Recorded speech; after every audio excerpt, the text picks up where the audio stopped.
Graça e paz da parte do nosso Senhor Jesus Cristo, aqui é o pastor Leonardo. Hoje, no dia 9 de dezembro de 2025, nós estamos aqui tendo a honra de receber conosco o pastor Gabriel de Oliveira Porto.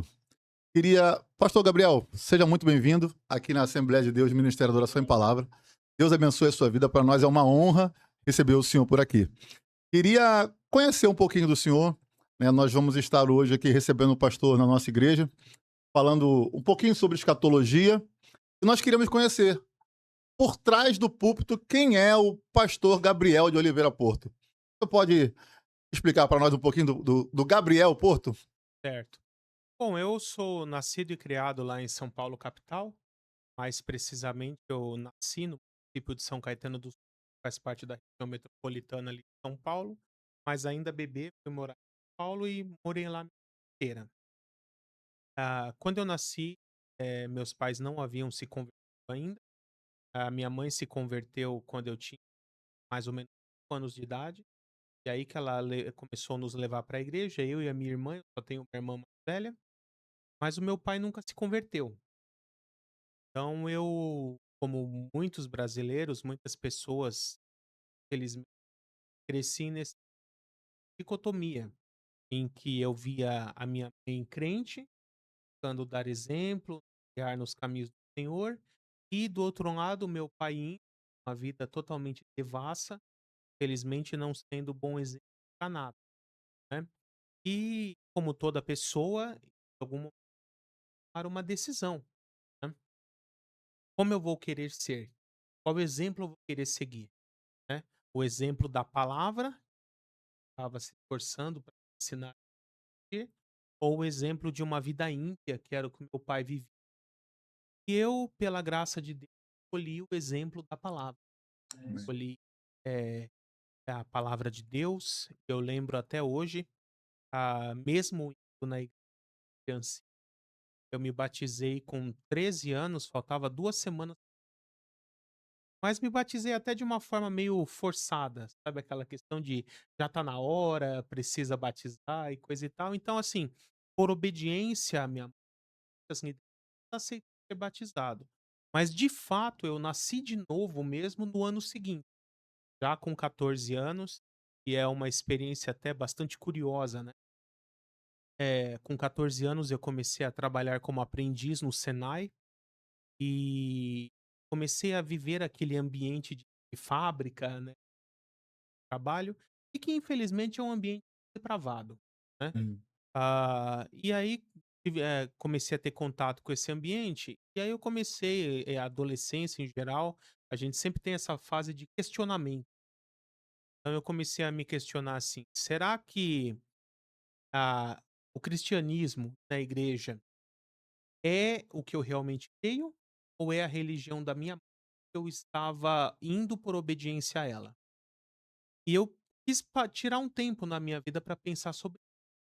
E aí eu chamei a minha mãe, conversei, falei: "Eu gostaria de ficar um tempo sem ir na igreja". Isso foi o começo do ano de 98. Ela entendeu, respeitou,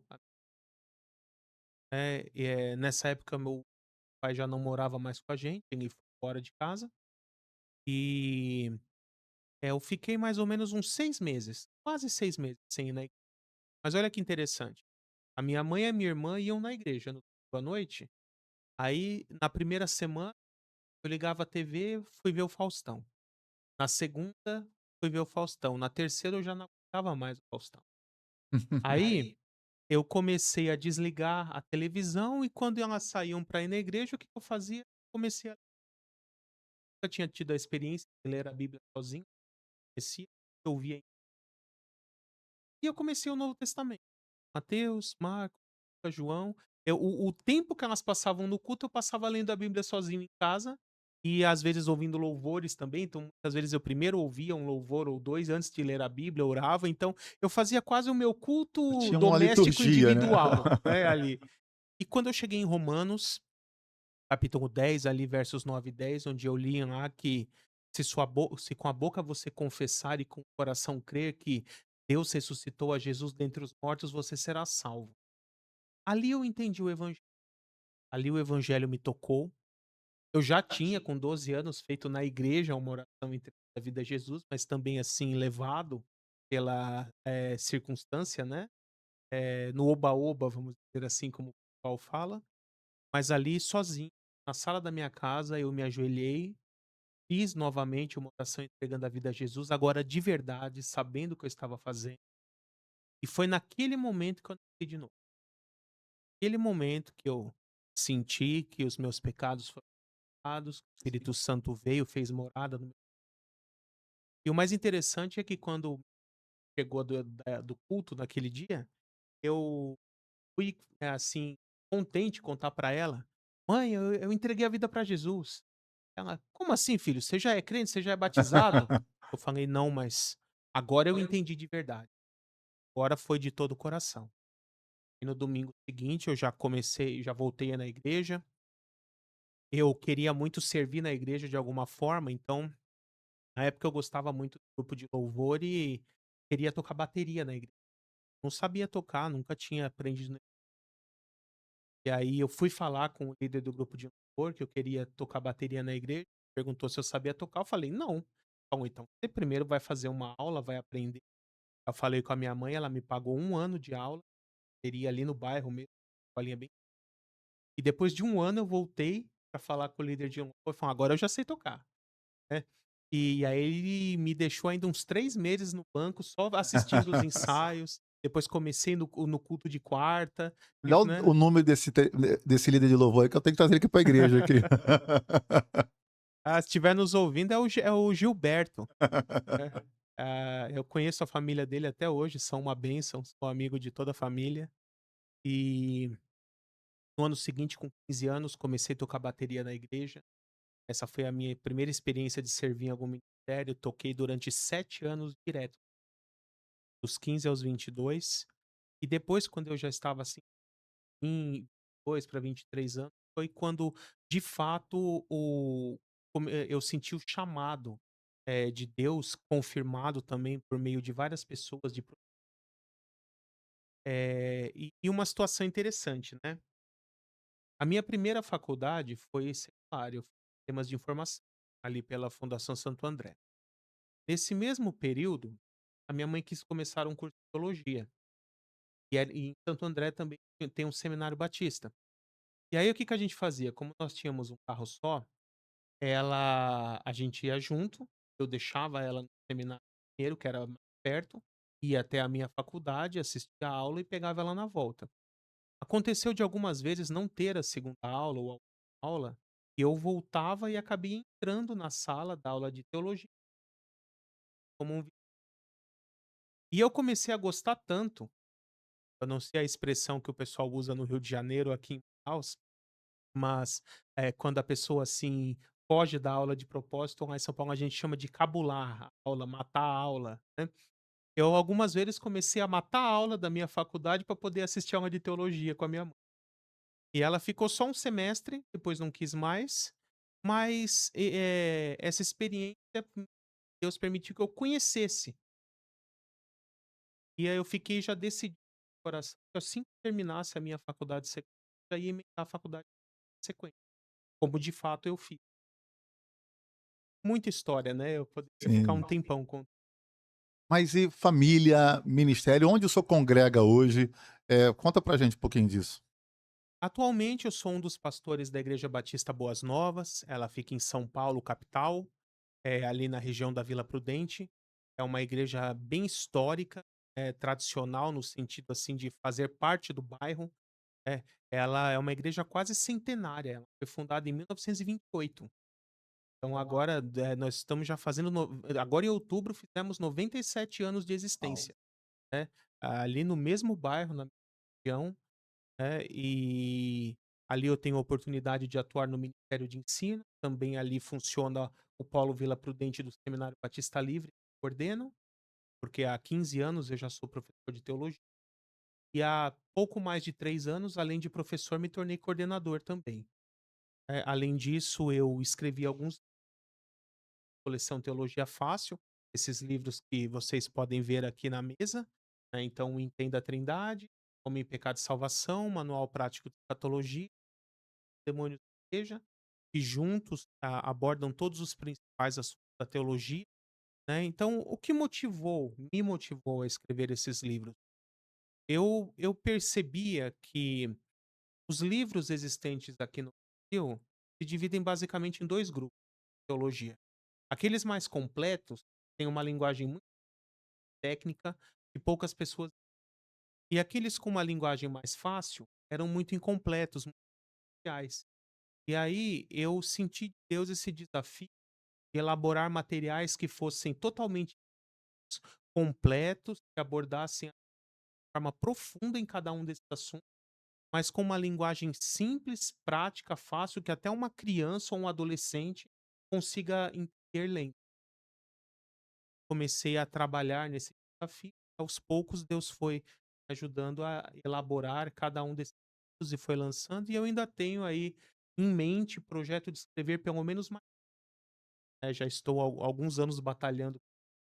Já era para ter lançado o 5º livro desde a época da pandemia, mas sempre aparece algum outro projeto que consome o meu tempo e eu acabo dando prioridade às coisas, mas algum dia vai sair, pra glória de Deus, os Amém, em nome de próximos livros. Jesus. É uma das coisas que a gente até queria também que o senhor apresentasse, além dos seus livros aí, depois, mais para frente também, se o senhor quiser apresentar com mais calma, o senhor apresentasse o seu currículo. Eu não queria deixar de falar sobre a sua capacidade, né? Nós conhecemos o senhor pela internet. Eu acho até interessante, eu pretendo até falar aqui, eu comentei já com o senhor em off, a maneira com a qual a gente conseguiu trazer o pastor Gabriel aqui. Estava eu e minha esposa assistindo um programa no YouTube e achamos muito interessante a maneira com que o senhor fala, com que o senhor explica, o linguajar que o senhor acabou de dizer, bem simples e entendível. E aí, no final, o senhor apresentou os livros e deixou o telefone de contato. Aí eu falei com a minha esposa: deixa eu ver se ele vai responder mesmo. Peguei o telefone e mandei o WhatsApp. Para minha surpresa, não demorou muito, o pastor Gabriel respondeu. Eu falei: ué, ele respondeu. Aí comecei a interagir com o pastor Gabriel, falando: olha, aqui de Manaus e tal, queremos trazer o senhor aqui. Aí, não, mas eu já estou indo para Manaus aí, no final início de dezembro. Mas eu não estava falando com você, eu ia falando com outro, alguma coisa assim na nossa conversa. E aprove Deus do senhor estar aqui. E agora, conhecendo o senhor, sabendo, depois desse contato por telefone, esse primeiro vídeo que a gente assistiu no YouTube, a gente começou a buscar conhecer, procurar mais vídeos, e aí eu pude perceber, que com como pode, né, às vezes a gente às vezes não acha muito coerente uma pessoa tão simples, né, uma maneira tão simples de explicar, tão fácil de apresentar, ter tanto conhecimento. E aí a gente foi ver que o senhor é doutor em teologia sistemática, né, tem, essa especialização em escatologia. Eu gostaria que o senhor, apresentasse para nós esse currículo do senhor. Certo. Bom, é interessante até antes de entrar no currículo em si, contar um pouquinho da história de o que me motivou a estudar. Como eu falei, ainda durante a minha primeira faculdade eu já decidi que a próxima seria de teologia. Mas o que me levou a cravar essa decisão? Eu lembro até hoje que em 2006, não, início de 2007, março de 2007, eu com a minha esposa, que na época era noiva, né, fomos convidados a visitar um trabalho numa igreja que estava começando ali, de um pastor conhecido meu no bairro e fomos lá num sábado, e foi convidado para pregar um pastor que eu não conhecia, um rapaz jovem, nunca tinha visto, e eu já estava sentindo no coração ali, nessa época eu já estava no último ano da minha faculdade secular. Na verdade eu tinha terminado o final de 2006, eu tinha acabado de me formar. E sentindo no coração o chamado, mas relutante, né, com dúvidas, com incertezas. E aí, pastores já tinham falado comigo, reforçado que tinham chamado para mim na piscina. Então, naquele culto, eu senti no coração, ou em pensamento, orei assim, Deus, falei: Senhor, o Senhor realmente tem chamado para minha use este homem, esse pregador, nesse culto hoje, para que ele confirme isso para mim. Eu nunca tinha feito esse tipo de oração, inclusive eu sempre fui contra essa ideia de colocar Deus na parede, mas naquele momento eu me senti impelido a isso. E ao passou, sei lá, alguns minutos, ele terminou a mensagem, e aí ele fala do púlpito assim: "Jovem, eu tenho uma mensagem para você". Aí eu pensando assim comigo: "Isso aí, eu de jovem aqui, vou fingir que não era comigo". "Ah, jovem, você de barba", aí eu nessa época eu só usava o cavanhaque. "Você de barba ali, sentado, tem uma palavra de Deus pra você". Aí eu olhei assim, tem só eu de barba, baixo olhei. Aí ele precisou me descrever por completo. "Jovem, você aí na terceira fileira, de calça branca, camisa bege, barba, com óculos, ali, fique de pé, por favor, eu tenho uma mensagem de Deus pra você". Eu falei: "Agora não tem como, agora é comigo". Levantei. E aí ele apontou pra mim e falou assim: "Você está questionando no seu coração, Deus tem chamado, e se esse chamado é de pastor ou de professor?". E aí ele respondeu assim: "E saiba que Deus está me dizendo que o seu chamado é de pastor. Sua ênfase será no ensino, mas o seu chamado é para pastor". E ele ainda disse em sequência: "E Deus está me mostrando você gravando de aulas, palestras e pregações, e pessoas de todo o Brasil e outros países irão assistir isso". Meu Nessa época Deus. nem existia YouTube. Aliás, ele nem falou vídeo, ele falou DVDs, né, porque era o que ele conhecia na época. YouTube, vídeo na internet, coisas assim aí. E aí eu recebi e falei assim: "Agora sim, confirmou de forma Agora Deus falou inquestionável". comigo. Então, isso era um sábado. Primeira coisa que veio no meu Deus confirmou, respondeu. Agora o que me compete é me capacitar o melhor que eu puder para quando chegar o momento de cumprir isso, de exercer isso, no que compete a mim eu estar preparado, estar pronto, estar capacitado. Então, passou o domingo, na segunda-feira, 2 dias depois, eu já estava entrando ali na porta do ICP, do Instituto Cristão de Pesquisa. Antigamente lá em São Paulo, a sede deles ficava ali na região central, na Avenida São João. Antônio Fonseca, né, o Isso, pastor. na época que o Antônio Fonseca já era presidente, exatamente. E olha que interessante, na época o pastor falou assim para mim: "Gabriel, eu tenho uma turma aqui que está em andamento, bacharel, mas eles estão começando o terceiro ano. Aí, ou você faz por EAD começando do começo, que são 4 anos, ou você entra no terceiro junto com a turma, só que depois você vai ter que fazer o primeiro e o segundo com outra turma". E aí, a minha ânsia era tão grande por aprender, que eu falei assim pra ele assim, nessa época eu já estava trabalhando há alguns anos, dinheirinho guardado na poupança. Falei assim: "Pastor, quanto custa o curso inteiro?". 4 anos". "Ah, custa tanto". "Tá. Então o primeiro e o segundo ano é metade disso". "É. Então vou te fazer uma proposta. Eu quero cursar o primeiro e o segundo ano por EAD e ao mesmo tempo, em paralelo, eu quero fazer o terceiro e o quarto com a turma. Mas você dá conta?". Falei: "Deus vai dar graça, eu vou con". Aí ele falou: "Custa tanto". Equivalia a uns 3 ou 4 salário, salário inteiro, na época. Aí eu fui no banco, peguei e, ó, já me deu o material, 6 primeiros módulos, que era toda a parte do EAD, e já falou: "Pode começar amanhã". E aí eu, durante 2 anos, o ano de 2007 e 2008 inteiro, eu fiz em paralelo, primeiro e segundo ano por EAD, o terceiro e o quarto presencial. Em 2 anos eu concluí o bacharel. Eu lia uma média de 4 horas e meia por dia, todos os, contando material, livros, Bíblia. Eu trabalhava longe na época, então eu pegava mais ou menos 1h15 a 1h30 de ônibus para ir, e mais ou menos esse mesmo tanto para voltar. quase sempre eu consegui sentar do caminho inteiro. Então, era o caminho inteiro lendo módulo do CP, lendo Bíblia, lendo livros que eles recomendavam como leituras para fazer resenhas e tudo. Sempre no ônibus eu ia lendo alguma coisa. Então, eu posso dizer que mais da metade do meu curso de teologia eu fiz no ônibus, né. Também horário de almoço. Eu era obrigado a fazer uma hora de almoço e quase sempre eu levava marmita no serviço.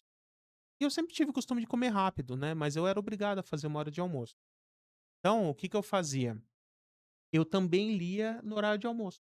Pegava na copinha do serviço, procurava um cantinho mais isolado e esquentava a marmita e era aquilo, garfada no arroz, e lendo e comendo. Eu brinco até hoje que se for olhar nos módulos que eu tenho até hoje os livros, tem umas manchinhas assim que são marquinha de gordura, onde caiu o arroz, caía às vezes um grãozinho conforme eu ia lendo comendo, né. Então assim eu me virei, li, fiz o bacharel. E durante o bacharel, eu me tornei professor de escola bíblica, igreja, e justamente eu quis começar a ensinar escatologia. E aí, com essa dificuldade que eu te falei de não encontrar um material que fosse ao mesmo tempo completo, robusto, eu peguei vários e comecei a elaborar meu próprio material. Uma apostilinha dessas com espiral, assim, folhinha de sulfite e tal. Fiz várias cópias dei para o pessoal da igreja pra gente usar na IBD. Esse foi o esqueleto, depois lá na frente, do manual prático de escatologia, né.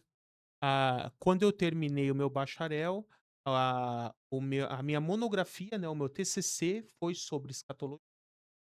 E aí depois, baseado no TCC, que eu mexi algumas coisas para tornar a linguagem mais simples, em 2010 publiquei a primeira manual prático de escatologia.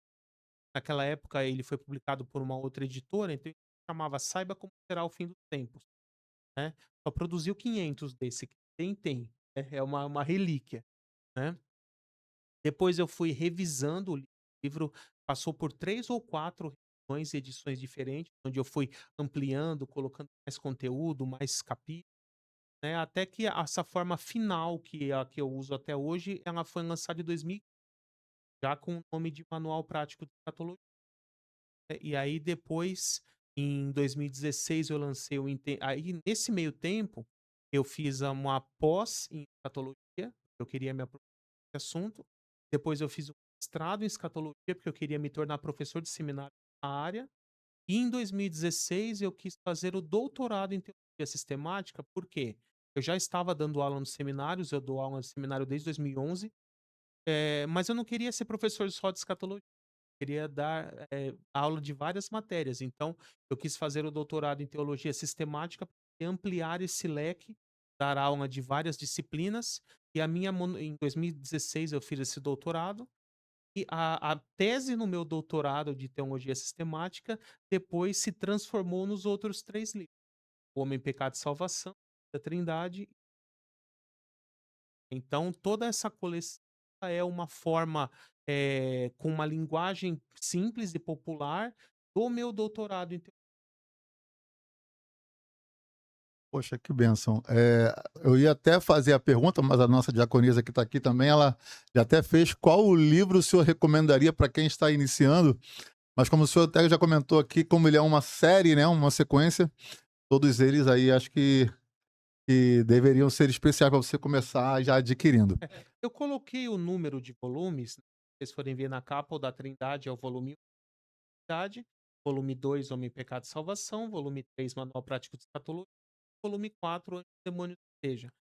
Esse número é o que eu considero a ordem mais lógica para você fazer o estudo.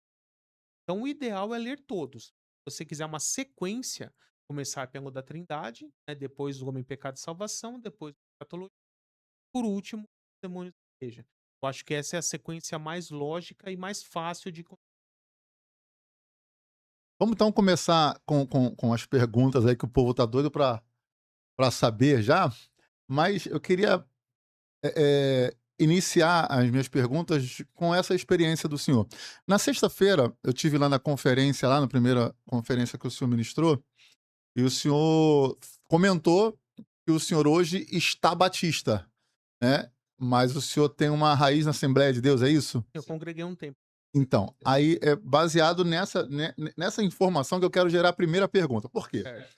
A gente tem muita dificuldade com interpretações bíblicas, né? As pessoas às vezes lêem um texto e tira esse texto do contexto e acaba falando algumas coisas que não são muito interessantes. Por exemplo, a segunda carta de Paulo aos Coríntios, no capítulo 3, versículo 6, ele diz assim, no finalzinho do versículo 6, diz assim, porque a letra mata, mas o espírito vivifica. E o que a gente mais ouve por aí é as pessoas dizendo assim, olha, se você fizer teologia, você vai esfriar espiritualmente. Como foi para o senhor essa experiência de mergulhar tão profundamente como o senhor mergulhou na área acadêmica, e o senhor acredita que realmente esfria, se o senhor sentiu esse esfriamento, ou isso não passa realmente de uma imaginação de quem não faz uma boa exegese bíblica? Certo. Bom, acho que a primeira coisa é explicar corretamente o texto. Paulo ali, quando ele fala a letra, ele está falando a letra da lei de Moisés. Ele está comparando a antiga aliança, que era a aliança da lei, com uma série de ordenanças e restrições, dizendo que essa lei de Moisés ela mata. Por quê? Ela evidencia o pecado, porque justamente ninguém vai ser capaz de cumpri-la. Integridade, né, em sua totalidade. E o espírito que ele chama ali é a nova aliança, a aliança da graça, a aliança o Espírito Confronta a Santo foi letra, né? derramado. Exatamente. Então, quando ele fala: "A letra mata, mas o espírito vivifica", o que ele está dizendo, inclusive ali para aquele povo, é: viver conforme a lei de Moisés não vai trazer salvação para vocês, vai trazer morte, porque vocês não vão conseguir cumprir, vai evidenciar mais ainda que vocês são os pecadores. Mas se vocês viverem pela nova aliança em Jesus Cristo, pela graça, aí sim vocês serão salvos. Então esse é o sentido verdadeiro, não tem nada a ver com estudar teologia. Inclusive, o próprio Senhor Jesus, entre outros textos, fala da importância de estudar as Escrituras, né? Mas eu também diria que existe a falsa teologia e a verdadeira teologia.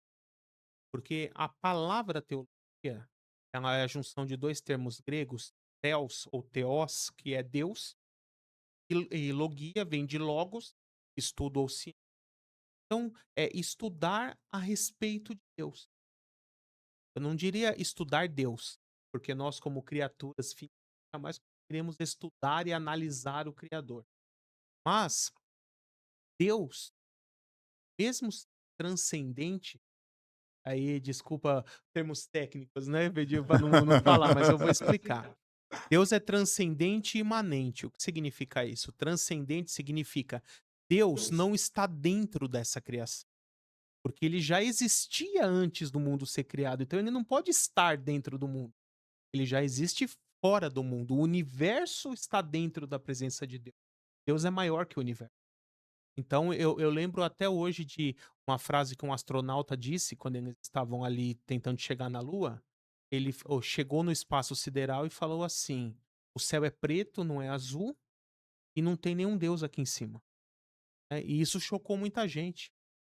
E depois quando eu li essa frase, eu pensei assim: "Nossa, que frase tola", porque olhar o universo e dizer: "Não tem nenhum Deus aqui em cima", seria a mesma coisa de uma pessoa olhar um viaduto e olhar assim e falar assim: "Olha, não tem nenhum engenheiro grudado aqui em algum lugar do viaduto. Então não existe engenheiro, né. Esse viaduto se criou sozinho, porque se tivesse sido criado por um engenheiro, o engenheiro teria que estar grudado em algum lugar aqui do viaduto". Da mesma forma, Deus não está dentro da sua criação. Ele já existia antes da criação. Ele existe a parte dela, isso é ser transcendente. Mas ele é imanente. Imanente significa, mesmo sem estar dentro dessa criação, ele, por vontade própria, gosta de entrar se fazer presente dentro dela para poder interagir com os seus filhos e se revelar à humanidade. E a principal revelação é a Escritura. Então, o que é teologia? É aprender sobre Deus. De que forma? Por meio da autorrevelação de si mesmo que ele faz nas Escrituras. Deus quer se revelar a nós, quer que nós conheçamos quem ele é, quais são os seus propósitos, a sua vontade, o seu caráter.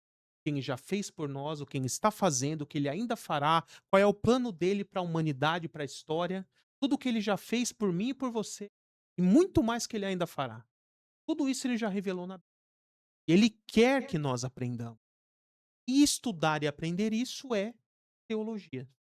Essa é a verdadeira teologia. É aprender sobre Deus. E olha que interessante, o apóstolo Paulo, falando, até citando o trecho de Jeremias, ele vai dizer assim: de tudo o que se pode dar, só existe uma coisa que glorifica o homem. Aliás, isso, desculpa, de tudo que se pode conhecer, só existe um conhecimento que glorifica o homem, que é conhecer a Deus, conhecer quem Deus é. E Jesus, lá em João 17, quando ele estava orando ali no Getsemane, ele diz assim: Pai, eu vim para que eles tenham a vida eterna. E esta é a A vida vida eterna. eterna, que te conheça, a ti, o único Deus vivo, e a Jesus a quem. Você quer saber o que é a vida eterna? A vida eterna é conhecer a Deus em profundidade, plenitude. Então, fazer a teologia não pode de maneira nenhuma esfriar o cristão. Exatamente o contrário, te É. aproxima de Deus. Quanto mais você conhece quem Deus é, mais você vai se apaixonar por Deus. E para quem ainda não está, quem está nos ouvindo aí não tem ainda essa ideia técnica de conhecimentos, como o senhor definiria teologia sistemática? O que seria teologia sistemática? É organizar Deus dentro de caixas diferentes, apresentar? Como é que o senhor definiria teologia sistemática para quem Certo. está nos ouvindo e não tem, não está acostumado com esse linguajar? A palavra pode parecer difícil, mas o conceito é fácil, né? O que é teologia sistemática? Simplesmente é estudar a Bíblia organizada por temas. Então, por exemplo, um tema, vai, anjos. Então, eu quero estudar a respeito dos anjos.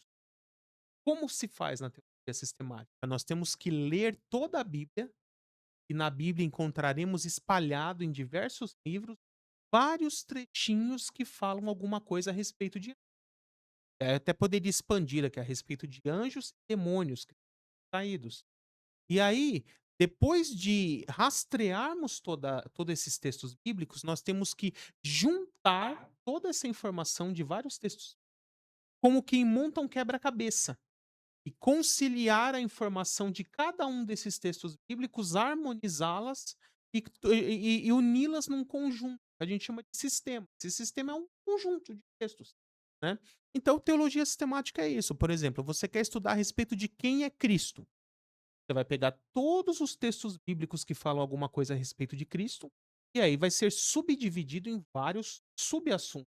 Por exemplo, a natureza humana de Cristo, a natureza divina de Cristo, profecias que Cristo cumpriu, como será a volta de Cristo, como ele concilia as duas naturezas, humana e divina, sendo uma só, sobre a obra redentora, o que aconteceu na morte de na ressurreição, na ascensão. Tudo isso são assuntos relacionados a Cristo. E aí você junta a informação de todos esses textos, concilia, harmoniza, monta. Isso é teologia sistemática. E a especialização em escatologia, o que motivou o senhor a estudar escatologia? Sei lá, hoje a gente tem diversas formas, né, de muitos pensamentos acerca disso. Alguns estudam por medo, até o termo que o senhor utilizou numa palestra que eu assisti, existe o escatofóbico, né, e também tem aqueles outros que fazem escatologia de Isso, tudo, né, catomaníaco. o escatomaníaco. Então, assim, o que motivou, o que levou o senhor a estudar escatologia? Certo. O pastor que foi o meu pai na fé, o pastor Lê do Corral, ele já vive nos Estados Unidos há cerca de 20 anos. E ele sempre foi estudioso da escatologia e um apaixonado pela. Inclusive, mesmo sendo batista também, ele sempre foi muito próximo da Assembleia, né, então isso também me levou a me inclusive, com frequência ele ia no Assembleia, tinha uma cidade grande. Tinha não, tem até hoje, né. E, então, desde pequeno na igreja, de tempos em tempos ele fazia pregações com assuntos relacionados à Bíblia, às vezes fazia no meio do ano, assim, intensivos de 1 ou 2 semanas inteiras, estudar todas as noites, período de férias escolares, por exemplo. Então, esse gosto pela escatologia eu já aprendi cedo na própria igreja, né. E isso se desenvolveu mais ainda quando eu comecei o bacharel em teologia, porque aí eu fui aprendendo mais a fundo e, como eu até expliquei ali naquele congresso que o senhor já participou, a escatologia ela é muito mais do que saber o futuro, é muito mais do que profecias, é muito mais do que só ficar sabendo se Jesus vai voltar ou não, né. As pessoas caem nesse erro de achar que escatologia é só descobrir como vai ser o futuro. Não é isso. A escatologia, irmãos, é o seguinte: Deus tem um único plano para a história da humanidade. E Deus é onisciente. Dentro da sua onisciência, ele tem o que a gente chama de presciência. Deus já conhece todo o futuro. E sempre conheceu. E sempre soube como será toda a história da humanidade. E ele montou um plano para toda a história da humanidade, que começa lá na criação, vai terminar no novo céus e nova terra. E ele divide esse plano em várias etapas. Por isso que Isaías fala, ele é o Senhor que revela o fim desde o início. Então, na verdade, escatologia é o estudo do plano de Deus para a história da humanidade. As etapas que já se cumpriram, a gente chama de passado. As que estão se cumprindo, chamamos de presente. E as que ainda hão se cumprir para nós, chamamos. Mas olha que interessante, lá em Apocalipse 20, Jesus, depois de revelar tudo, ele fala para João assim: está feito. Ou seja, para Deus, é certeza que acontecerá. Não tem como não acontecer uma vírgula diferente. Então já está feito, já está cumprido. A gente só tem que esperar acontecer. E a escatologia é só o que as pessoas acham que é só a conclusão desse plano. Mas é por isso que eu falo que escatologia, antes de saber como vai ser o futuro, você tem que saber como foi o passado e como está sendo o presente. E você tem que aprender como começou o plano, como ele chegou até aqui, e aí você vai entender como ele vai terminar. Apocalipse 1, acho que é 18 ou 19, quando Jesus fala para João, ele fala justamente isso: escreve as coisas que são, E viste as as que que são e são e as as que hão que de hão de acontecer acontecer. depois dessas. É Exatamente. justamente isso, né? Justamente isso.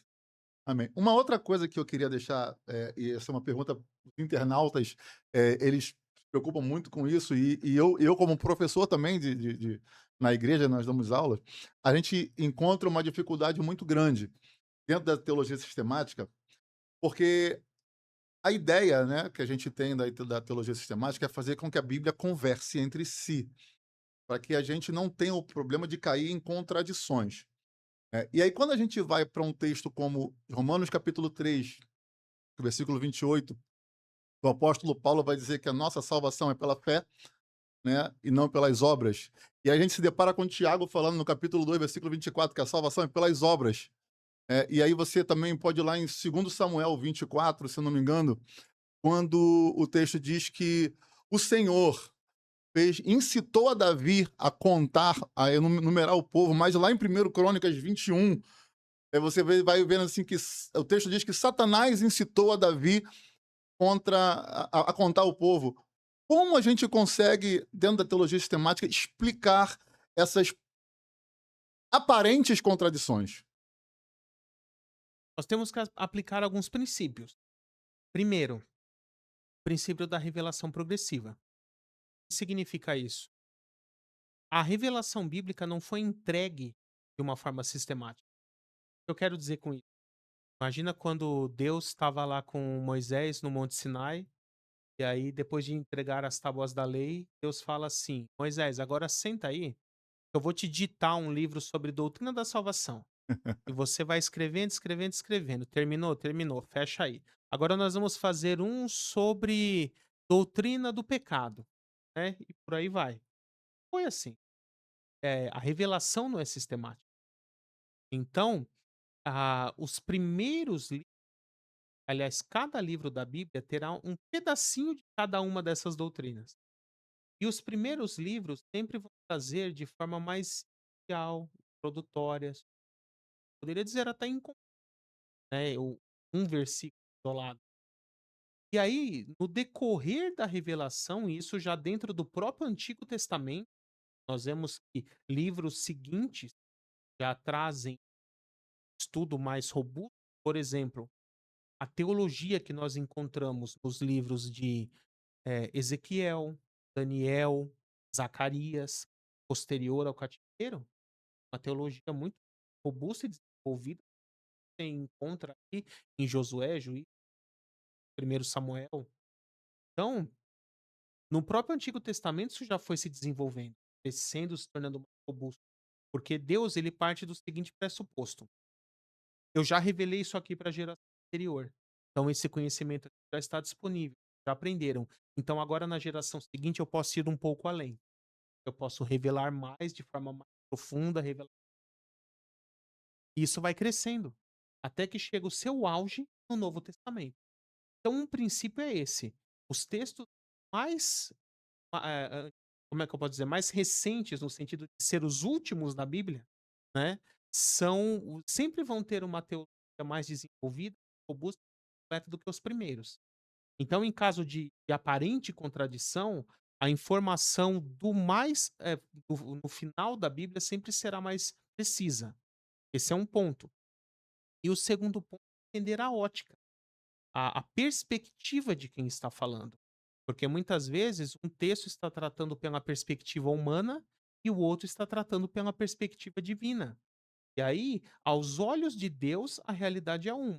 Mas o que para o homem aqui da Terra parece outra coisa, né? Então a perspectiva holística que a gente chama, né, o jeito que ele está enxergando a situação, parece outra coisa. Mas o cenário completo, quem tem é Deus, né? Então, por exemplo, esses textos, eu diria que o diabo ele age conforme a própria natureza má dele caída. Mas se Deus é presciente e conhece todo o futuro, você concorda comigo que tudo que o diabo vai fazer, Deus já sabe Já antes dele sabe. fazer? Então, tudo que o diabo faz, querendo ou não, é por permissão de Deus. Ele faz porque Deus deixa ele fazer.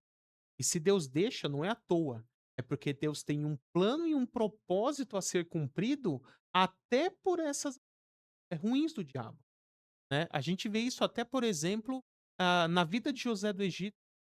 José ele é vendido como escravo, passa décadas no Egito, e lá no final da vida, olha o que ele fala, os irmãos dele. Vocês intentaram o mal contra mim, mas Deus transformou o mal em bem para que por meio disso muita gente fosse salva. Então Deus já sabia que os irmãos dele o venderiam como escravo? Sabia. Foi errado? Foi. Por que que ele deixou? Porque José precisava estar no Egito na hora certa e no lugar certo para que não só o Egito, mas toda Canaã fosse livrada do tempo de fome que. Vamos então entrar um pouquinho mais a fundo em escatologia, né? Vamos falar um pouquinho de escatologia, fugir um pouquinho da área da teologia sistemática. E como um bom pré-tribulacionista, que eu sei que o senhor é, às vezes a gente escuta muito algumas questões, principalmente dos pós-tribulacionistas, acerca de ser o pré-tribulacionismo ser algo novo, né? Ser uma visão nova, e até mesmo ter algo que surgiu de um sonho, de uma visão de uma menina chamada Margaret McDowell. E aí eu queria que o senhor explicasse um pouquinho essa história, se tem algum fundamento acerca disso. Tá.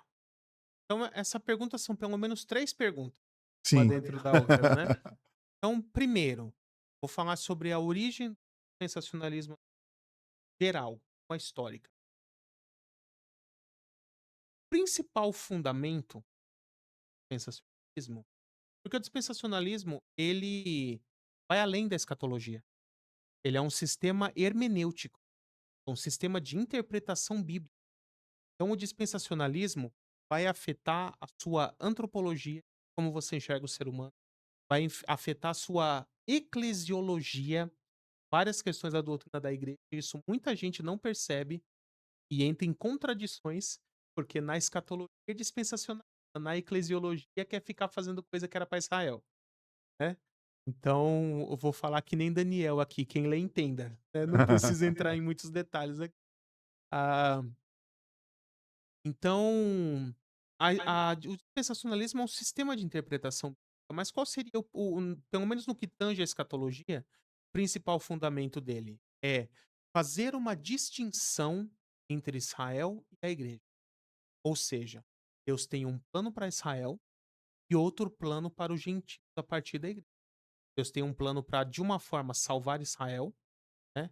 Eh, talvez uma forma não seja a melhor palavra, porque toda a salvação é em Cristo, mas Deus, tem em todo o seu plano para a história da humanidade, ele tem um momento específico que ele vai trabalhar com Israel e outro momento específico que a ênfase é trabalhar com a igreja, né? Cada um no seu tempo, porque esse plano de Deus, Deus subdivide em várias eras. Nós chamamos essas eras de dispensações, né?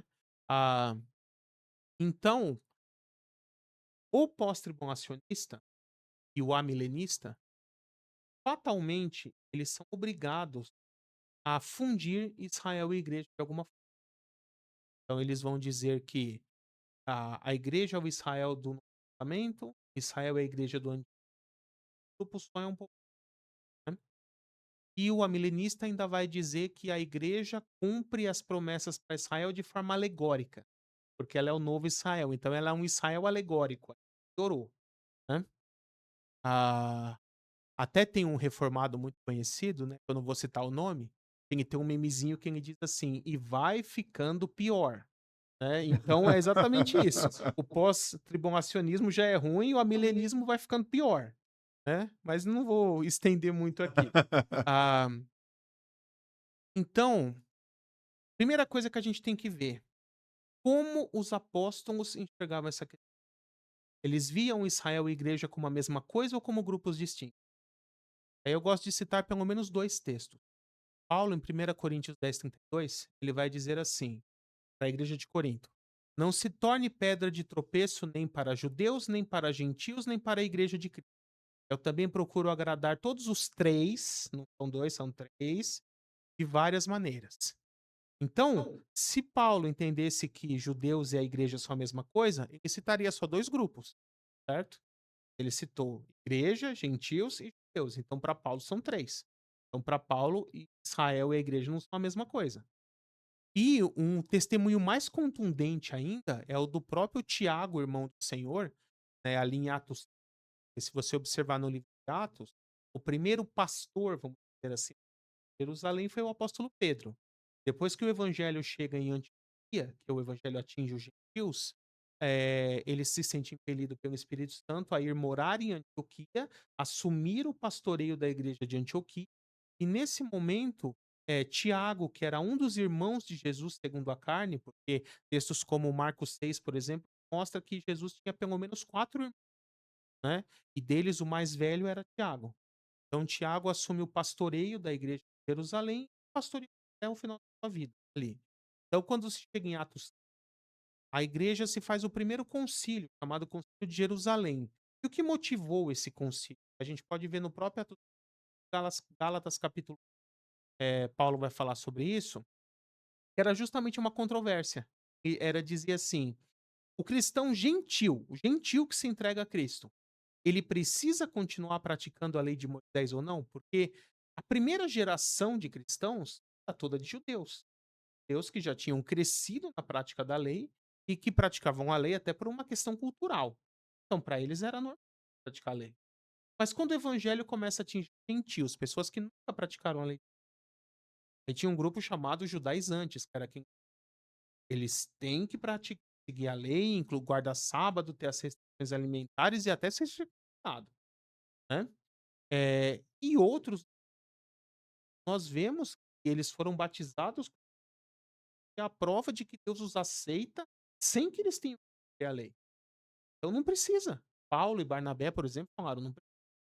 E aí Pedro diz, vamos ter que descer a Jerusalém para decidir essa questão. E aí, durante essa discussão, e depois eles confirmaram que o gentil não precisa ter a lei de Moisés, exceto alguns pontos específicos ali que eles citaram, isso já é um ponto a favor, né? Se o gentil da igreja não precisa seguir a lei, mas o judeu precisa, perceba que eles entendem como grupos Sim. diferentes. Senão, ou todo mundo ia seguir ou ninguém ia seguir, né? Mas esse não é nem o ponto principal. Ali, Tiago, quando ele toma a palavra, ele vai dizer assim: Pedro acabou de nos pôr, como no início, né, início da era da igreja, lá em Atos 2. Agora olha a frase que ele vai usar, e se eu não me engano ele está citando uma profecia de Amós. Ele vai dizer assim: "Como no início da era da igreja, Deus se voltou para os gentios, Deus deixou Israel de lado e se voltou para os gentios, a fim de levantar um povo para o seu nome." E ele continua dizendo: "E com isso concordam os profetas quando dizem: Depois destas coisas, levantarei e restaurarei a tenda caída de Davi." Amós 9:11, ele fala isso. Exatamente. Então, eu costumo dizer que Tiago foi o primeiro dispensacionalista. Por quê?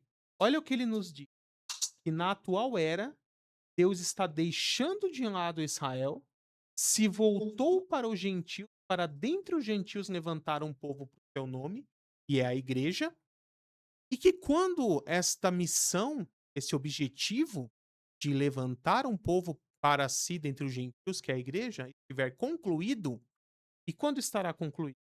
Com o arrebatamento. Quando a igreja for arrebatada, acabou a igreja. Para frente. Ninguém mais entra na igreja dali para frente. Jesus casa com a noiva e está completa. Eh, e aí ele vai dizer, depois que isso tiver concluído, o que que ele vai fazer? Se voltar novamente para Israel e levantar a tenda de caída de Davi, ou seja, restaurar o reino. E nós vamos ver isso se cumprir. Então, a partir desse texto, você acha que Tiago achava que Israel e igreja eram a mesma coisa? Claro que não. Se o próprio Tiago falou, agora eu entendi que nessa atual era o objetivo de Deus é levantar a igreja dentre os gentios. E quando isso tiver concluído, ele vai voltar a tratar com Israel? Então era muito claro na cabeça dele que eram grupos.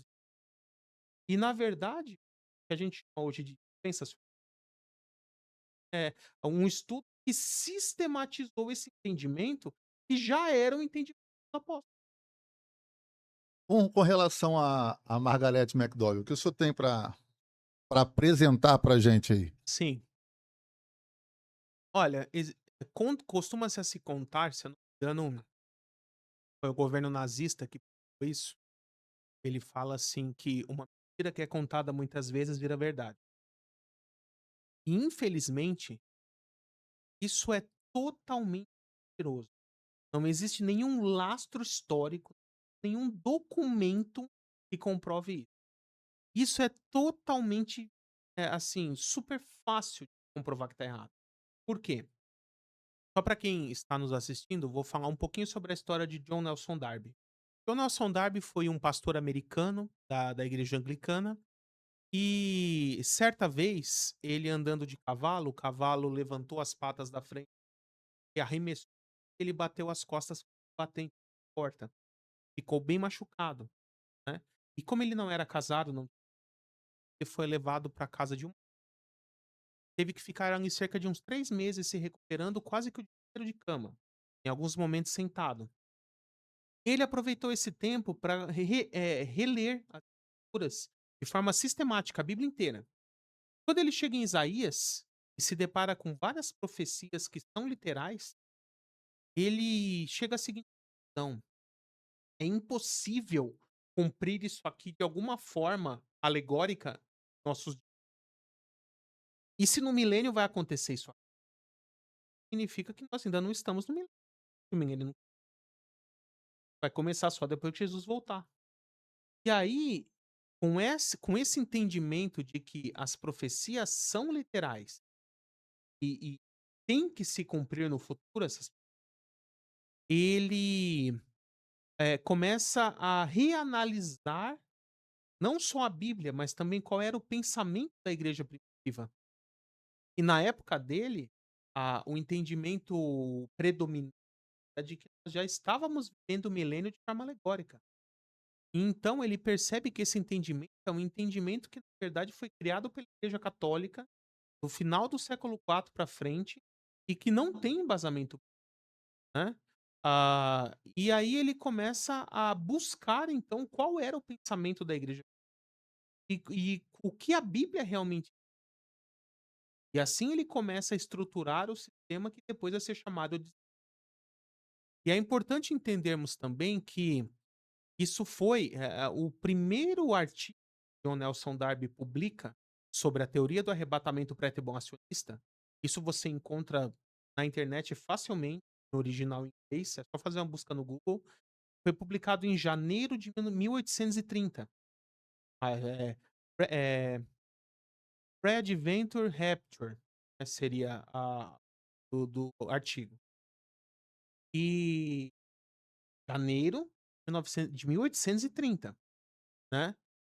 E sabe, o caso da Margaret MacDonald, como você comentou, o próprio John Nelson Darby foi chamado para analisar esse caso das supostas que estava tendo.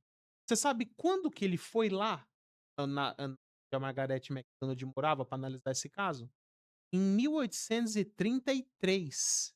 Ou seja, quando ele foi Alguns anos conhecer a depois. Margaret MacDonald, já fazia 3 anos que ele já tinha publicado o artigo do arrebatamento pré.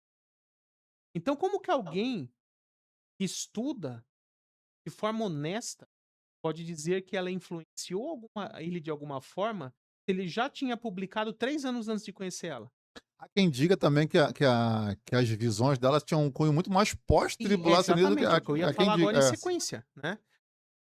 De forma bem frequente, ela faz citações, por exemplo, paralelas a Lucas 20, onde ela diz assim: "Orem e permaneçam firme para que possam suportar todas essas coisas", período tal, "e estar de pé no momento da vinda do Filho do Homem", no fim da tribulação, para julgar o mundo estabelecido. Então, ela diz de forma bem clara que os seus seguidores deveriam, permanecerem fiéis para sobreviver o período tribulacional inteiro e estar vivo quando Jesus voltar. Não é exatamente isso que o pós-tribulacionismo. Então, na verdade, quando você analisa os escritos e as falas de Margaret MacDonald, o que ela ensina é pós-tribulacionismo. Sempre foi. Então aqui nós temos 2 erros. Primeiro, Margaret nunca foi pré, o que ela ensinou sempre foi pós. E segundo, John Nelson Darby já tinha publicado a teoria do arrebatamento pré 3 anos antes de conhecer ela. E quando ele analisa o caso dela, ele faz o parecer dizendo: "Olha, essas visões não são de Deus. Ou é charlatanismo, ou é influência demoníaca, ou é resultado de algum transtorno mental". Ele mesmo coloca isso. Então, se ele já publicou antes de conhecer ela, rejeitou as visões dela e ela ainda ensinava o pós, como se faz alguma associação? Então, infelizmente, alguém contou a mentira lá atrás e hoje tem um monte de papagaio repetindo essa mentira sem checar a fonte. E assim, se você está me assistindo e discorda, eu te desafio a provar o contrário. Eu te desafio a você me mostrar uma citação, um artigo de John Nelson Darby, dizendo o contrário, aprovando os textos de Margaret MacDonald. Eu te desafio a você me provar que os escritos e as falas de Margaret MacDonald ensinam pré-tribulacionismo. Estou disposto. Quem quiser, pode ficar à vontade. Né? Porque essa mentira já está sendo contada há tempo demais. E é uma Uhum. coisa ridícula. É a mesma coisa de que, imagina como se aqui no Brasil ninguém conhecesse elefante e nunca tivesse visto. E alguém começa a falar que o elefante é cor-de-rosa. E aí agora tá todo mundo contando que o elefante é cor-de-rosa. E ninguém nunca viu um elefante, né? E aí você vai lá pra África, vê que o elefante não é rosa, você chega aqui falando, gente, o elefante é cinza. E o pessoal ainda quer teimar em dizer que o elefante é rosa, né? É isso que acontece com esses papagaios, com repetindo essa teoria de Margaret McCall. É aquela questão. Eu até já vou entrar em outro ponto. Isso se aplica a qualquer coisa. Se para convencer uma pessoa de que a sua vertente é a certa, você primeiro precisa denegrir a do outro, primeiro precisa criar um espantalho mentiroso, uma versão caricata do outro, para deixar ela totalmente desfigurada, absurda, para depois se colocar como única opção, isso já é a prova de que a sua teoria é muito ruim. Porque se ela fosse boa, bastaria você me explicar como ela é e isso me convencer. Você não ia precisar primeiro ficar um tempão falando mal da outra, para depois se colocar como a única opção viável. Concorda comigo? Plenamente. Né? É como se eu colocasse aqui para você, até vou brincar um pouquinho. né? Em São Paulo, o feijão mais comum é o carioca. No Rio de Janeiro, o feijão mais comum é o preto, né? É. Então, eu falo pra você, eu quero te convencer que o feijão carioca é melhor. Só que em vez de eu te dar um prato de um feijão carioca, eu vou primeiro ficar falando mal um E o monte de feijão coisa preto do não feijão preto, presta. pra depois te mostrar o carioca e falar, ó, infelizmente o único feijão que vale a pena comer é esse, porque o preto é muito ruim. Só que o problema é que você já comeu feijão preto a vida inteira, você conhece, você sabe que ele é melhor. Então eu não vou te convencer. É isso que o pessoal do pós faz. Eles têm, a teoria deles é tão ruim que o único jeito de tentar vender ela é primeiro falando mal da do outro. Entendi, E eu você não vê o concordo. contrário, né? Sim. Você não vê falando mal de pós para depois explicar o pré. Porque o pré é tão bíblico, tão consistente, que basta que eu explique ele e compare com a Bíblia, já convence as pessoas. Eu percebo que alguns, né, não gosto muito de generalizar, mas a grande maioria dos pós-tribulacionistas, eles têm o costume de dizer o seguinte: eu era pré, mas quando eu comecei a estudar a Bíblia, quando eu comecei a ler a Bíblia, eu me tornei pós. Como se o pré-tribulacionista não lesse Bíblia, não estudasse Bíblia, não buscasse, né? A Me esse parece ser respeito, isso. pastor, eu tenho até uma teoria, até um testemunho bem interessante. Acabei ficando sem responder uma pergunta e vai ser a resposta dela também. Ah, o que me motivou a fazer pós em escatologia? Você tinha perguntado. Sim, Ah, durante o bacharel em teologia, eu tive contato com muitas leituras pós-tribulação. E como eu estava no começo da minha, elas me influenciaram. Então eu cresci no ambiente pré, depois eu aprendi muita coisa de pós-tribulacionismo, e ao término do meu bacharel eu estava balançado. Eu fiquei uns 6 meses, mais ou menos, flertando com pós-tribulacionismo, achando que, poxa, eu acho que o pós tá certo mesmo. Só que isso deixava o meu coração em paz, estava com o interno. E aí eu falava assim: "Olha, seja pré ou seja pós, eu quero". Foi isso que me levou a fazer a pós-graduação. Porque eu falei assim: "Eu quero estudar a fundo cada uma das vertentes para poder escolher uma com convicção, seja o pré ou". E aí na pós eu pude estudar a fundo cada uma das 6 vertentes, porque existe o pré-milenismo pré-tribulacionista, existe o pré-milenismo mesotribulacionista, existe o pré-milenismo pós-tribulacionista, existe o amilenismo e existe o pós-milenismo, né. E eu estudei a fundo cada uma dessas vertentes, com a sua base histórica, exegética, bíblica.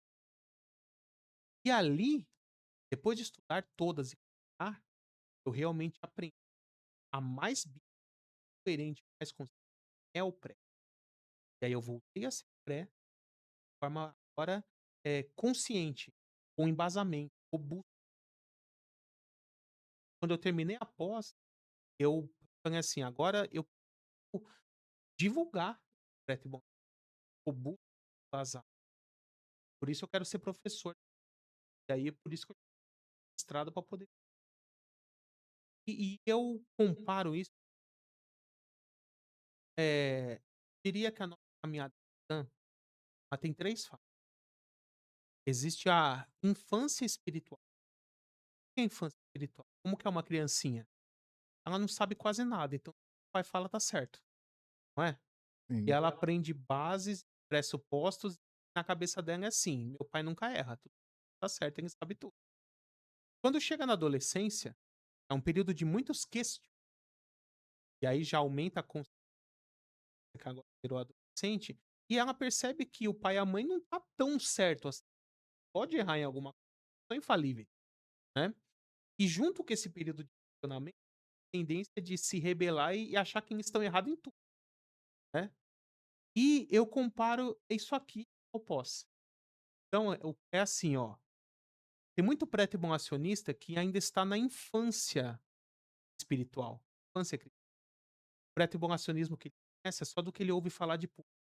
Ele não estudou, não aprendeu nada, então ele não tem base.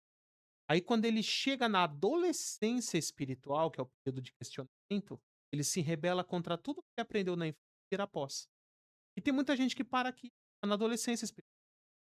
Só que se ele continuar estudando e crescendo, o que que acontece com uma pessoa?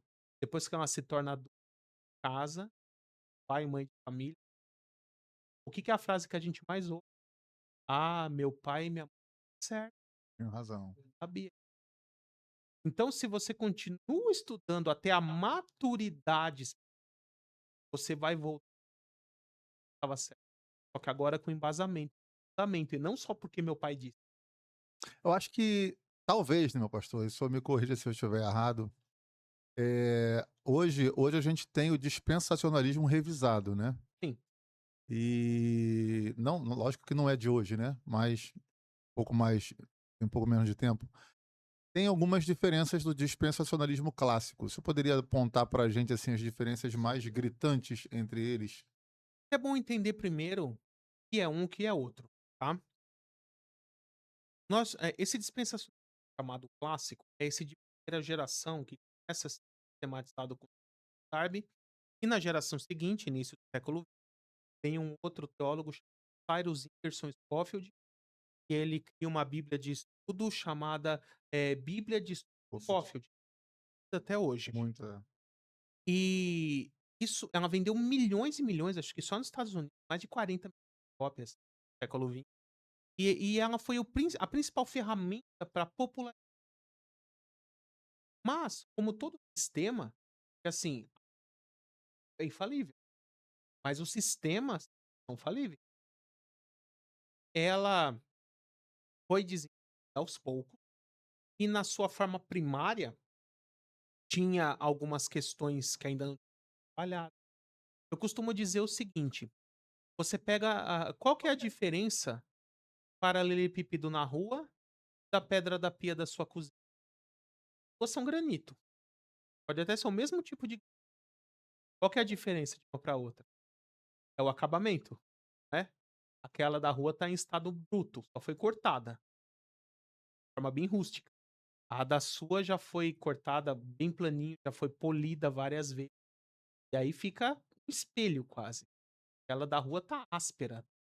Você não enxerga transparência nenhuma nela. Não parece a mesma pedra, mas é a mesma pedra, só mudou o acabamento. Então, a essa primeira geração, ela tinha pontos a serem trabalhados, demorou. Então, na verdade, o que a gente depois de dispensacionado, que na verdade é antigo, nos Estados Unidos ele surge na década de 40. Início da década de 40 já começou a ter dispensacionalismo revisado, principalmente no Texas, o de Dallas, né, Seminário de Dallas e outros. Só que aqui no Brasil demora a chegar. É. Então, eles os próprios teólogos perceberam que tinha vários pontos a ser trabalhados e começaram a se dedicar nisso e trabalhar. Então eu diria que o dispensacionalismo, clássico é a pedra bruta, e o dispensacionalismo revisado é a mesma pedra depois de polida. Então ele não é outro dispensacionalismo, é a evolução natural clássico, é o dispensacionalismo clássico com acabamento. Por isso que ele é chamado de. Então eu vou, pincelar algumas questões. Por exemplo, a o dispensacionalismo clássico, ele vai falar, por exemplo, o Espírito Santo sai da terra com arrebatamento. Só que isso acaba causando uma série de, por exemplo, se é o Espírito Santo que convence o homem do pecado, da justiça, do juízo e leva ao arrependimento, não tem como haver conversões sem Conversão a no período atuação da do Espírito tribulação. Santo. Na tribulação haverá conversões. Sim. Então, o Espírito Santo tem que estar presente e atuante, é revisado. Então, o revisado ele já diz, a pessoa do Espírito Santo é tirada é porque o Espírito Santo é Deus. Deus ele é onipresente. Então ele já está em todo lugar, não tem como tirar o porém de algum lugar, né? Então, na verdade, o que será tirado é o poder do Espírito Santo, manifesto por meio dos dons que foi isso que vai embora junto com a igreja. Não a pessoa do Espírito. Tem como tirar a onipresença de Deus? Deus deixar de Não. ser onipresente? Não tem como, então não tem como tirar ele, né? Isso é uma das coisas que se percebe. Outra que se percebe, por exemplo, é que antigamente se dizia que o arrebatamento, também seriam arrebatados os santos do Antigo Testamento. Só que é um erro. Por quê? Os santos do Antigo Testamento não são igreja, são salvos. Igreja. A igreja começa em Atos 2, né? Ah, se os eventos que vêm depois do arrebatamento são só para a igreja, tribunal de bodas do Cordeiro, arrebatada é a igreja. E além disso, Paulo, em 1 Tessalonicenses 4, vai dizer: os mortos em Cristo ressuscitarão. Aqueles que já, quando morreram, morreram em Cristo. Né? Então não tem como morrer em Cristo antes de Cristo. Né? Então, o dispensacionalismo revisado já vai dizer: olha, não, o arrebatamento é só para a igreja. Uma outra coisa que se disseminava muito é uma segunda vinda em duas fases, né? Sendo a primeira fase o e a outra a vinda de fato no fim da situação. E aí a gente tem um ditado que fala que a emenda fica pior que o soneto, né. Então a gente acaba dando munição para ser atacado por Justamente. pós-tribulacionistas, por ensinar uma coisa que não está na Bíblia e que é muito difícil defender, né. Então, o revi baseado em vários textos bíblicos é assim: arrebatamento é uma coisa, segunda vinda é É outra. outra, totalmente Né, e a distinta. grande maioria dos textos que fala da vinda de Cristo, a volta, está falando da volta no final da tribulação para julgar o mundo e estabelecer o Esse né. talvez seja o maior problema na hora de alguém questionar um pré-tribulacionista quando vai falar em Mateus capítulo 24. Exatamente. Porque em Mateus capítulo 24 não fala de arrebatamento. Sim, Ele fala da segunda volta de Cristo. é, segunda vinda.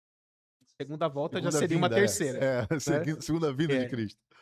Amém. Ent Então, eu queria, tentar tirar um pouquinho da atenção agora um pouquinho aqui, né, e como eu tive na sexta-feira lá no congresso com o senhor lá, eu achei que o senhor usou os 2 termos muito interessantes, e eu queria que o senhor explicasse esses termos, né.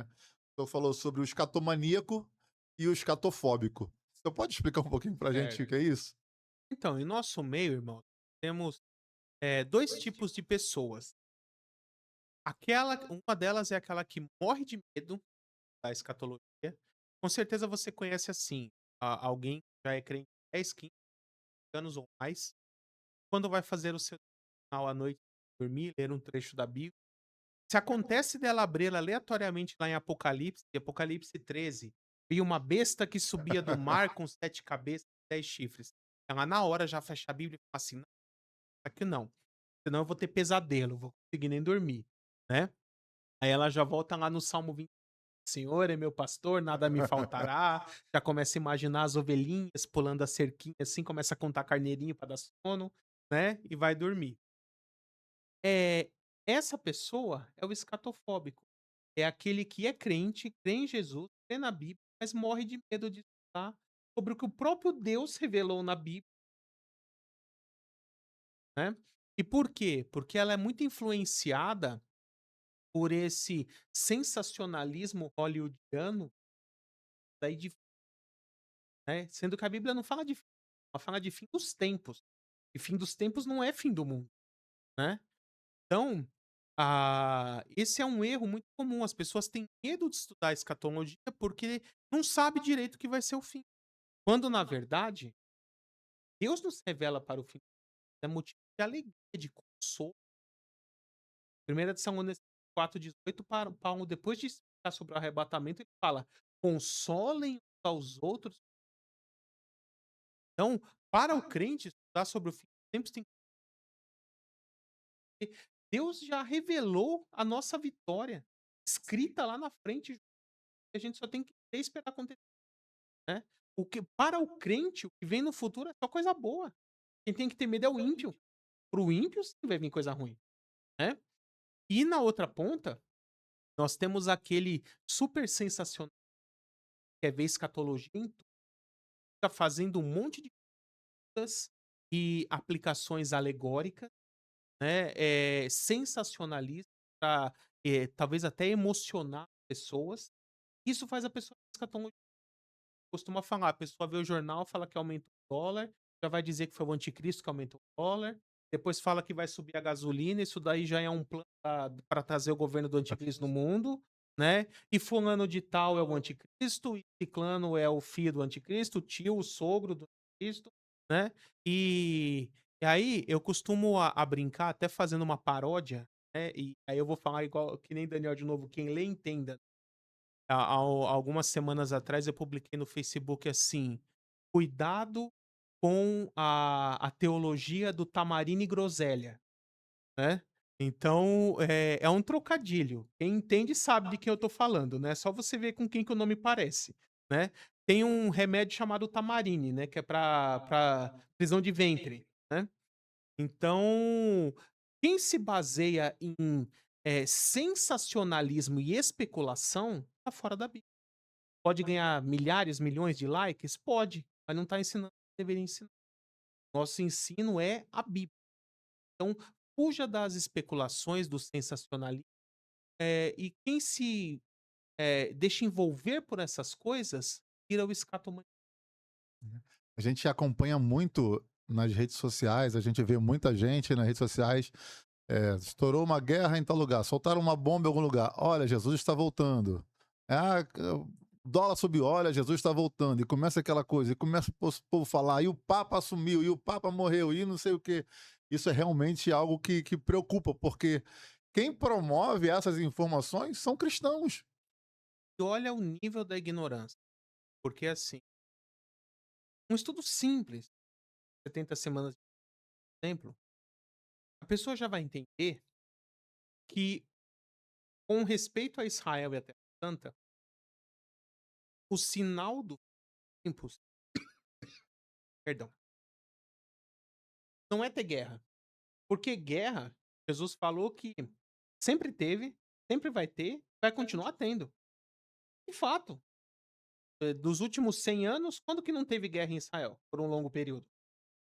Teve sempre, né. Então, ter mais uma guerra é sinal? Não, é só mais do mesmo. Então, qual que é o verdadeiro sinal, ou um dos sinais que a gente pode observar para o fim? Não é quando tem guerra, quando chegar a paz em quando chegar um grande líder dentre os judeus que fizeram um acordo de paz entre judeus e árabes, os 2 lados respeitar, chegar num acordo de dividir a cidade de Jerusalém, dividir o monte do templo, dar a metade norte do monte do templo para Israel construir de novo o templo, né. Isso é sinal do fim. E aí, E aí não mais do mesmo, que é guerra. e para mim aí é que começa a dificuldade de entender a visão pós-tribulacionista, porque ao meu ver, como pré-tribulacionista também que sou, isso acaba virando um problema, porque quando dou aula na igreja, eu falo que não vou me posicionar para poder passar as visões todas, mas como pré-tribulacionista que eu sou, quando a gente entende esse momento em que haverá paz, que haverá um acordo de paz, que vai assinar para que haja paz, eu acabo destruindo a doutrina da iminência. Porque eu consigo entender que a partir daquele contrato, eu consigo dizer quando Jesus volta. Exatamente. A única visão escatológica ao momento do arrebatamento é a doutrina é o pré-tribulacionismo. Porque se a pessoa for meso da data do acordo, conta 3 anos e meio, ia ser o momento do arrebatamento. Tá sabendo mais de 3 anos de antecedência quando Jesus vai voltar.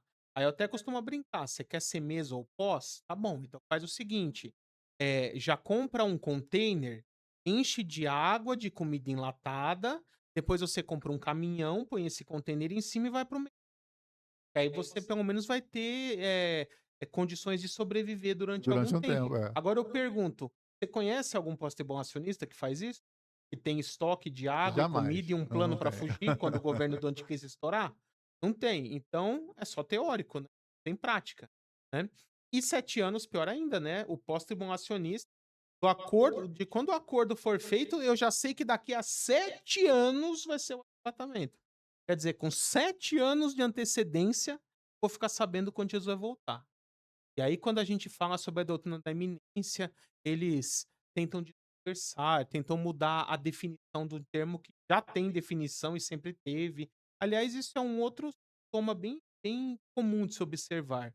Se o defensor de uma vertente teológica precisa mudar a definição de termos e criar as próprias definições para termos que já existem, é porque a visão dele está errada. Porque se ela tivesse certa, a gramática simples já explicava. Não precisa ficar criando novas definições para termos que já existem. Do tipo, todos não são todos, né? São todos quando me interessa, quando não interessa não são, são só alguns, né? Então, o problema é gramática agora, né? Já saiu da teologia, virou problema de língua portuguesa, né? Verdade.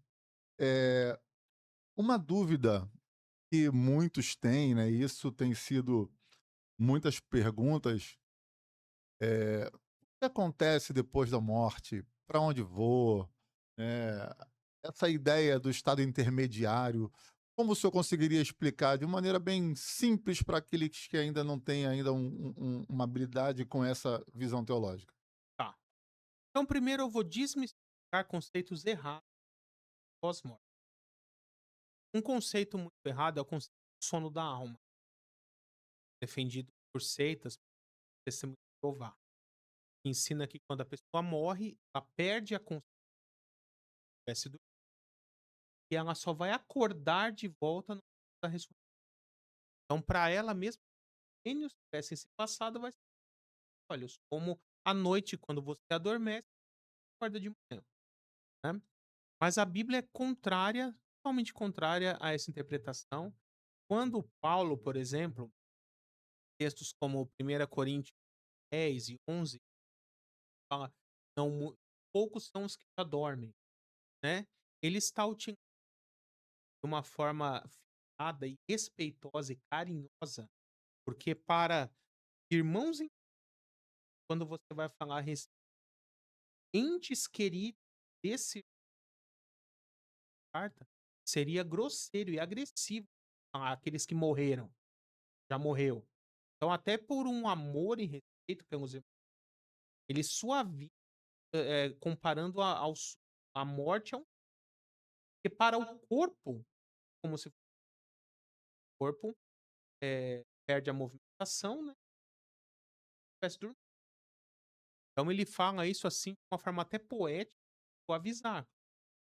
Mas Jesus, por exemplo, ele pega uma passagem em Lucas 16, versos 31, ele conta a história do Lázaro, e muitas pessoas querem chamar essa história de parábola, mas Jesus não disse parábola, no texto original não está escrito em nenhum lugar que é parábola. E ela tem divergências das demais parábolas. Por exemplo, parábolas, a história tem. Então, tudo indica que possivelmente era um fato real que Jesus pega para usar como exemplo. Mas, mesmo que seja uma parábola, É porque acho que muita gente associa ser uma parábola por estar dentro um trecho de um do trecho evangelho onde onde tem tem parábola. várias parábolas ali. Mas assim, então, vamos supor que seja uma parábola. Alguma parábola Jesus usa coisas que, por exemplo, uma parábola de Jesus tem elfo, fada, Papai Noel, duende, né, tem terra do nunca, Ainda que fosse, né? né, tem lugares que não existem. Alguma parábola, alguém voa, alguém solta magia, raio laser pelo olho, né. Ou seja, existe alguma pessoa, lugar ou situação, alguma parábola que não pode existir no mundo real? Ela é ficcional? Não. Não. Todo o cenário, pessoas, personagens, acontecimentos, parábolas, todo a estrutura da parábola que pega, poderia perfeitamente acontecer no mundo real, certo? Sim. Então, se isso é assim em todas as parábolas, Porque mesmo se nela Lucas 16, 19 a 30 for uma parábola, eu acho que mesmo se for, todo o valor doutrinário dela continua valendo do mesmo jeito, porque o cenário poderia existir no mundo real, a situação, os personagens poderia plenamente, assim perfeito. como todas as demais parábolas, tá. E ali nós vemos que tanto o rico quanto o Lázaro vai para então quando a pessoa morre, a Bíblia diz que os anjos vêm, buscam a alma da eu preciso primeiro entrar um pouquinho corpo, alma e espírito. Isso também é uma nós somos uma tricotomia, corpo, alma e espírito. Mas quem é você, de fato? Seu homem interior. É a alma. As pessoas acham que você é um espírito, tem uma alma, habita o corpo. Que é o contrário. Você é uma alma, Tem um recebeu um espírito. espírito da parte de Deus. Então, quando você o que é morrer, né, tecnicamente falando? É o momento em que a alma sai do corpo. É uma separação. O momento em que a alma se separa do corpo, sai do corpo, é o momento da morte. E o espírito, que é o fôlego de vida e a nossa conexão com Deus, que Provérbios fala, todo espírito volta para Deus, salvo todo mundo. Porque é a vida, é o fôlego de vida, é a conexão. Então, quando a pessoa morre, o que que acontece? O corpo não terá vida, de abrigar a alma.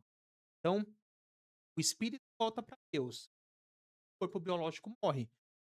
O corpo biológico, a alma sai do corpo.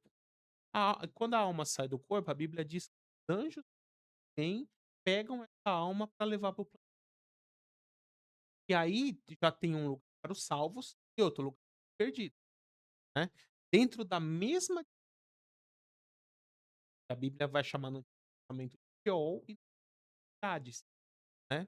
Se alguém quer que eu pegue o certinho, Hades, né, porque o H tem esse som de R gutural, mas aportuguesado Hades. Ah, então ali o texto explica que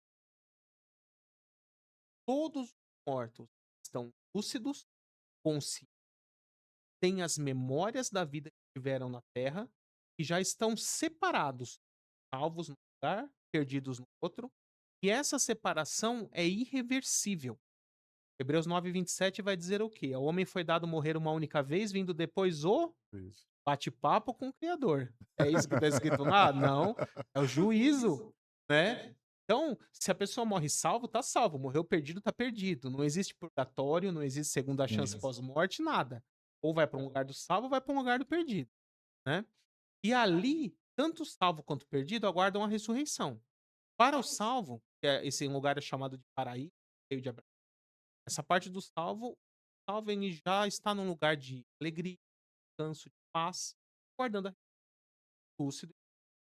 E para o ímpio, que eu chamo de Sheol, até criei esse termo técnico, Hades interno, só para a pessoa saber que a parte do Hades do perdido, ah, ela já está em tormento, em sofrimento, em agonia, mas assim como o paraíso é uma prévia do céu de fato na eternidade vai ser melhor, vai ser. Então eu diria que o Hades interno é uma prévia do lago de fogo. Inferno de verdade, perdição eterna, será o lago de fogo, que o ímpio será lançado após a ressurreição. E aí tanto o salvo quanto o ímpio vão ressuscitar, mas cada um num momento diferente, né. O salvo vai ressuscitar na primeira ressurreição só de salvos, e aí pode ser ou uma parte no arrebatamento, veja, ou na volta de Cristo no fim da tribulação, se for um dos tribulação também. Vão ressuscitar nesses já com corpos imortais, glorificados. Então, o que é ressurreição, né? Vamos parar para pensar um pouquinho. Deus vai gerar um novo corpo, já morreram há muito tempo, o corpo já fez com pó. Ou até aquele que, por exemplo, o corpo foi lançado no mar e ele foi devorado por então não sobrou corpo, né? Deus vai gerar um novo corpo, imortal, indestrutível, glorificado. Vai pegar a alma da pessoa que está inserindo no corpo e soprar novamente o seu espírito para integrar corpo e alma e fazer aquele corpo tornar vivo. Isso é ressurreição, né, um pouco mais tecnicamente. Então, assim como a morte é uma separação, a ressurreição é uma reunificação, uma junção. Mas o ser humano sempre continua existindo, todo esse seja só como alma ou como ser e a segunda ressurreição é semelhante, a única diferença é que o corpo não vai ser glorificado. Sim.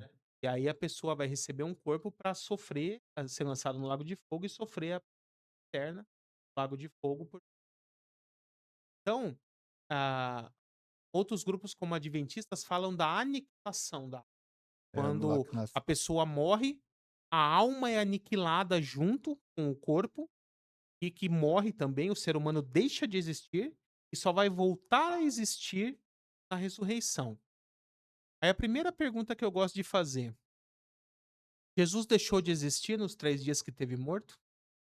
A Não. Trindade virou uma dualidade? Não, né.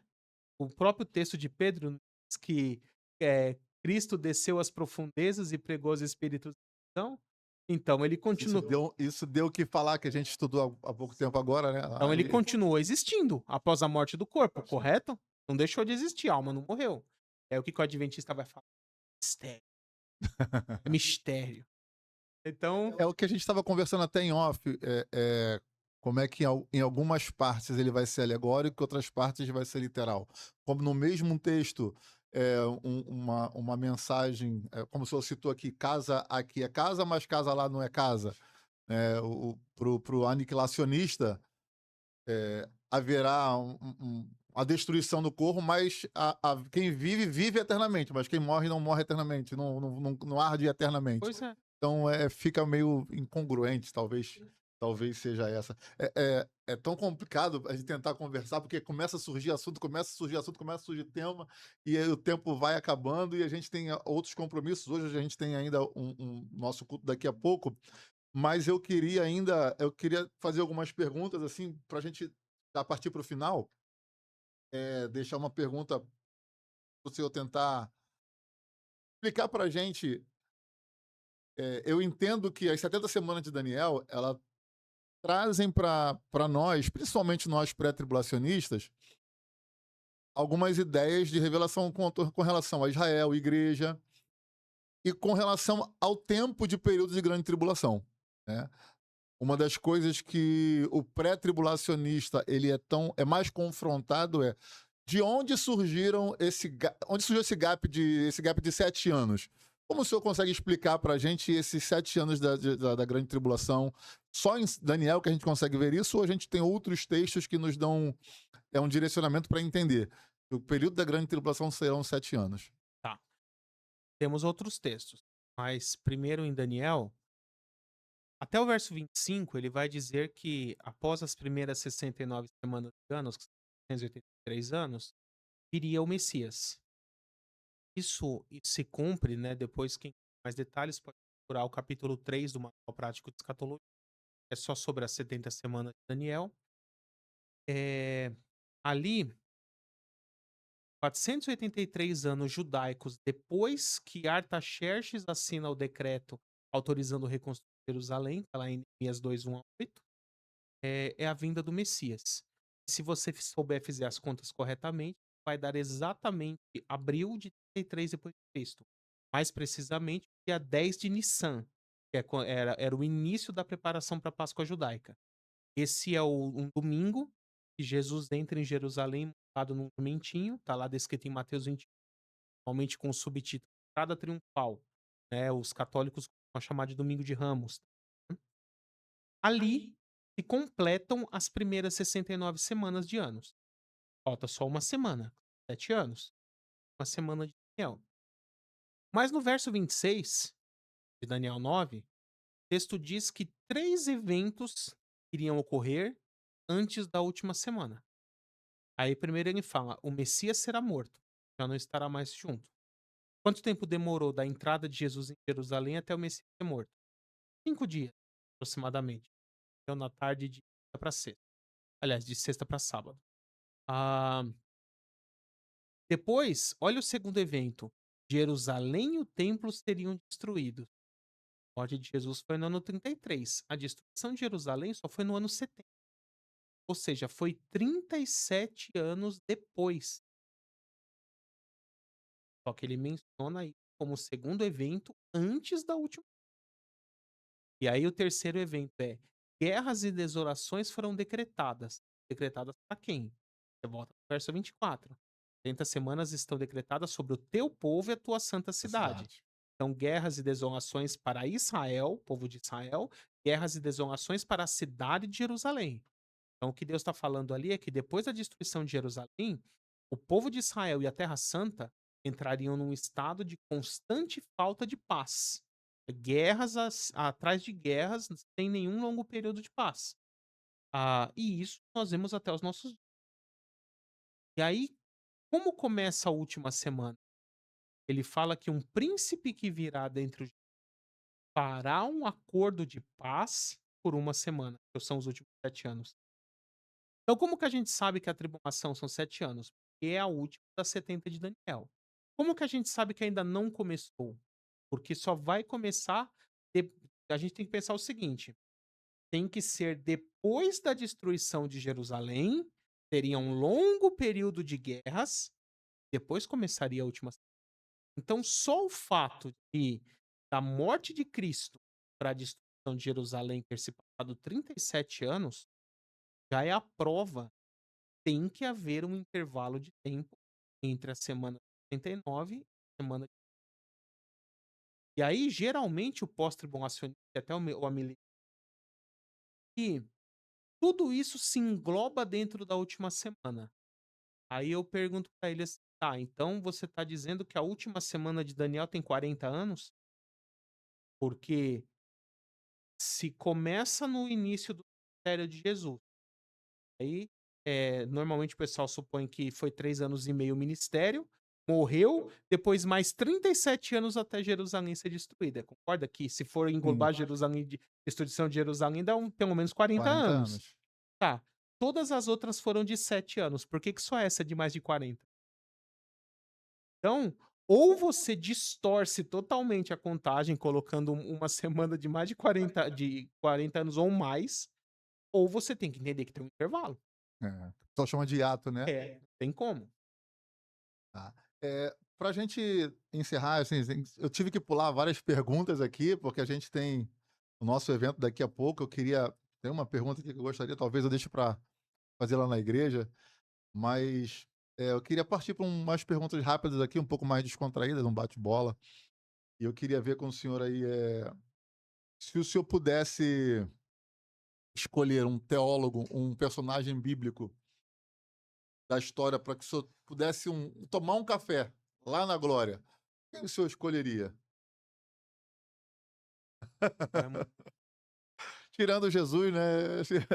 Eu posso dizer 2 personagens bíblicos queridos, José do Egito e o profeta Daniel. É mesmo? Gosto muito. Eu gosto muito de Paulo e de Davi. E por quê? Eu Pra mim é íntegra, porque no texto bíblico não é mencionado nenhum erro dele. Pode ver que fala da vida inteira de José, da vida inteira de Daniel. Interessante. Um livro de teologia que seria para o senhor um livro de cabeceira, que não seja a Bíblia, que o senhor indicaria? Gosto muito de vários. Eu citaria a Teologia Sistemática de Norman Geisler. No Brasil, foi publicado em 2 tomos pela EAD. Acho que a português é não tem uma linguagem um pouco mais técnica, um pouco mais robusta. Então primeiro você lê a coletânea Fácil completa, né, e depois que já tiver lido, parte pra Teologia Sistemática de Norman Geisler, que vai ser o erudito. Para encerrar, o senhor, mesmo com o seu doutorado, acredito que exista alguma questão teológica para o senhor, ainda que o senhor diz assim: "Ó, eu só vou entender isso no céu". Existe ainda alguma questão desse tipo? Existem várias, escolher uma em específico. Fique à vontade.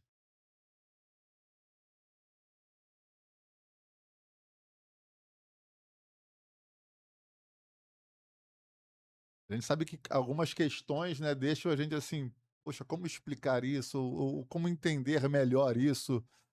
Como é que nós, entenderíamos isso da sua parte aí?